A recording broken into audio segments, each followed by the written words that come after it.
그는 한때 리그에서 가장 빛나는 존재였습니다. 그 누구도 그가 MLB에서 MVP가 되리라 생각지 않았지만 그는 계속해서 자신의 모든 가치를 향상시키며 결국 최고의 자리에 올라앉게 되죠. 그리고는 그게 또 언제 있었던 일인 것 마냥 모든 것이 물거품이 되어 사라짐을 겪기도 했습니다. 리그 최고의 선수에서 리그 최악의 먹튀가 되기까지 단 1년 만의 시간이 걸렸을 뿐이었죠. 그런 그가 다시금 본인의 커리어를 되찾으려 합니다. 무언가 꿈틀대는 모습을 보이고 있는 밀워키 브루어스의 슈퍼스타 크리스티안 옐리치 이야기입니다. 옐리치는 올 시즌 스프링 시즌부터 매우 좋은 모습을 보이며 밀워키 팬들에게 많은 기대감을 심어줬습니다. 그들이 알고 있는 MVP로 돌아오는가 하는 기대감 말이죠.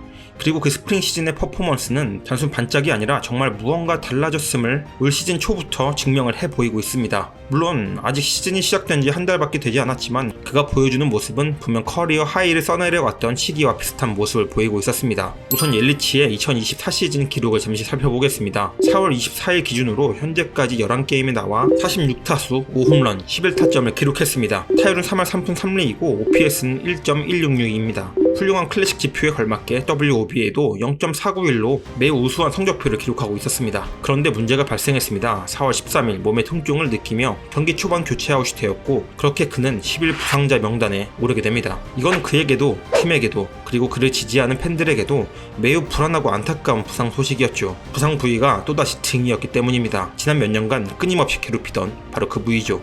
2022년 그는 야구 선수에겐 가장 절정에 오르는 나이인 30살에 자신의 이름값과 연봉값을 전혀 해주지 못하는 기록을 작성합니다. 154게임, OPS 0.738, WRC 플러스 111, 타율 2할 오픈 1위, 14개의 홈런, 19개의 도루가 그가 작성한 기록의 조각입니다. 납득할 수 없는 수준인가? 라고 한다면 당연히 아닙니다. 평균 이상을 해낸 기록이죠. 하지만 AAV가 2,390만 달러인 선수라면 이야기는 달라집니다. 게다가 불과 몇 년 전까지 2연속 MVP를 노리는 선수였던 것을 생각한다면 이 기록치는 더더욱 의문이 생길 수밖에 없죠. 여기서 한 발 더 나아가 옐리치가 이런 다소 떨어지는 성적을 찍는 건 2022 시즌이 처음이 아니었다는 것이죠. 2년 전부터 부진이 시작되었습니다. 2021 시즌 117게임, OPS 0.736, 9홈런, 9도루, WRC 플러스 102, 2020 시즌 58게임, OPS 0.786, 12홈런, 4도루, WRC 플러스 114. 그가 기록한 성적입니다. 한없이 평범해 보이는 이 성적이 부족해 보이는 이유는 다시 직전 두 개의 시즌으로 돌아가야 합니다. MVP 시즌이었던 2018년 그리고 그 다음 연도인 2019년이죠. MVP 시즌이었던 2018년에 그는 OPS 1, 타율 3할 2푼 6리, 36홈런, 22도루, WRC 플러스 167을 기록합니다. 2019년에는 오히려 그보다 더 뛰어난 미친 성적을 작성하죠. OPS 1.1, 타율 3할 2푼 9리, 44홈런, 30도루, WRC 플러스 174를 기록합니다. 이해의 내셔널리그 MVP는 코디 벨린저였는데 만약 9월에 옐리치가 무릎 솔개골 부상을 당하지 않았더라면 나머지 30경기에 모두 참여했더라면 그 리워드는 누구에게 향했을지는 지금도 알 수 없는 일입니다. 네, 바로 이때부터가 시작이었습니다. 그가 MVP 컨텐더에서 평범한 선수로 다시 내려온 그 순간이었습니다. 그리고 아무런 문제가 없을 것 같았던 2020 시즌 엎친 데 덮친 격으로 코로나 사태로 단축 시즌이 되고 그의 훈련 상태도 정상적이지 못했습니다. 심지어 2021년엔 그에겐 뼈아픈 부상을 당하게 되는데요. 바로 등 부상입니다. 광배 하근 쪽 부근에서 통증을 느끼기 시작하죠. 그 통증은 허리와 등 전체에 퍼지게 되었고 그는 제대로 된 스윙을 펼칠 수 없게 됩니다. 무릎 부상과 그것부터 이어지는 등 부상. 정말이지 짜증나는 일들의 연속이었을 겁니다. 한 번 더 생각을 해보면 다소 어이없이 당한 무릎 부상, 그것이 너무도 많은 것을 잃게 만들었던 것 같습니다. 이는 연관되지 않은 이야기처럼 들릴 수도 있습니다. 무릎과 등 부상에는 직접적인 관계가 있는 것처럼 보이지 않으니 말이죠. 하지만 그의 등 부상은 무릎 부상으로부터 야기된 것일 수 있다는 생각이 듭니다. 2016년 그는 역대 최고의 홈런 타자 베리 본지에게 스윙 메커니즘에 대해 코칭을 받습니다. 그리고 그는 알다시피 홈런 타자로 변모합니다. 그의 어드바이스는 크게 두 가지였습니다. 하나는 스윙의 궤적, 배럴의 움직임이었고 하나는 힙의 움직임, 즉 몸 전체 회전력이었습니다. 그는 이후 자신의 메커니즘을 새로이 정립하는 데 있어서 힙의 움직이는 방향, 그리고 회전 운동성을 발전시키는 데 최우선으로 삼습니다. 그리고 앞서 언급한 것처럼 홈런 타자가 되었죠. 2016년 이전까지 각 시즌별로 4개, 9개, 7개의 홈런을 쳤던 타자가 2016년을 기점으로 21개, 18개, 36개, 44개를 치게 되었습니다. 완벽한 홈런 타자로서의 변화였던 것이죠. 이 변화된 메커니즘의 핵심은 무엇일까요? 모든 강한 타구를 만들어내는 핵심과 같은데 나중에 따로 메커니즘을 다룰 예정이긴 하지만 앞서 설명을 좀 하자면 바로 회전력과 회전력을 제어하는 통제력입니다. 강한 회전력은 강한 통제력이 뒷받침되어야만 완전한 메커니즘적 완성을 이뤄낼 수 있습니다. 그런 통제력에 있어서 가장 중요한 요소가 앞다리와 상체 앞부분입니다. 특히 앞다리의 무릎과 앞 어깨라고 지칭할 수 있죠. 이 무릎에 이상이 생기면서 그는 1차적 통제력을 상실했습니다. 벨린저가 어깨를 다치면서 1차적 스윙 파워를 상실한 것과 비슷하면서도 다른 느낌이죠.